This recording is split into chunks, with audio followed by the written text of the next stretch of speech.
يوم السبت بكرة يوم السبت بكرة الأربعاء.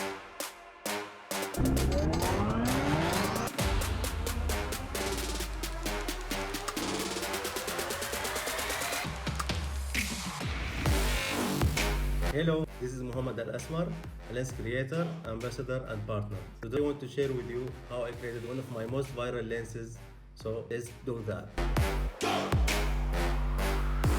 Since gaming lenses are very popular and loved by Snapchatters, I wanted to bring to life one of very old toys which is played by most grown-ups today, and today's children never got the chance to play with that. So by doing that, I get to get a new audience and get the secret recipe for a viral lens. And from that lens, I was inspired to create more sub lenses which I will show you along the way.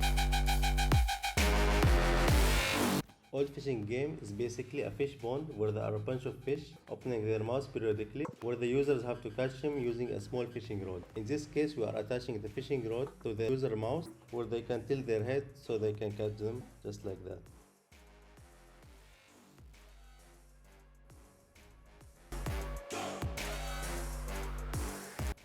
This lens requires 3D assets and physics and some way to detect the collisions. So let's get started. Since this is not a 3D modeling tutorial, we'll make the lens using basic shapes as a prototype. Then at the end, we'll replace them using the final assets. For the 3D assets, you can make them yourself or hire someone online to make them for you. In this case, I have prepared these assets, and for the physics, we can use the excellent physics components in Lens Studio. And for the collision detection, we can use the helper tool called behavior to get this done without scripting. So we need objects to represent the fishing pond and the fishing rod itself. Create an object to represent the fishing rod. As I said, we can use the basic shapes available in Lens Studio to do the prototyping for our final lens. So I'll use the box here.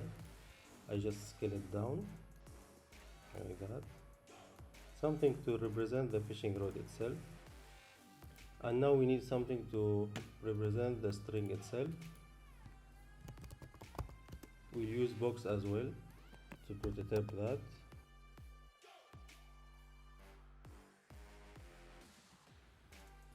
As you can see, the fishing rod in its most basic shape, but I will make it much thinner.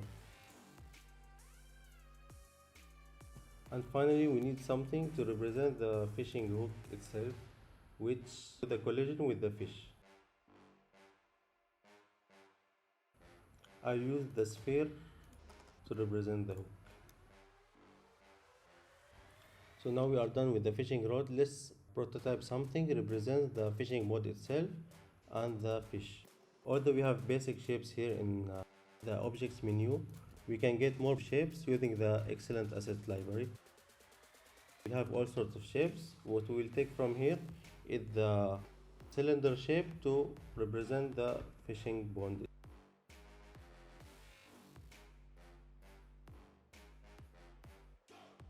Now we just need to put a few shapes to represent the fish. So let's create fish object, and we can simply create another box.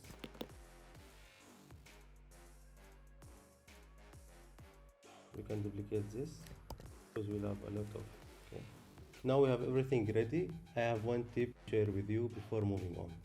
So before continuing the tutorial, I would like to share one important tip with you.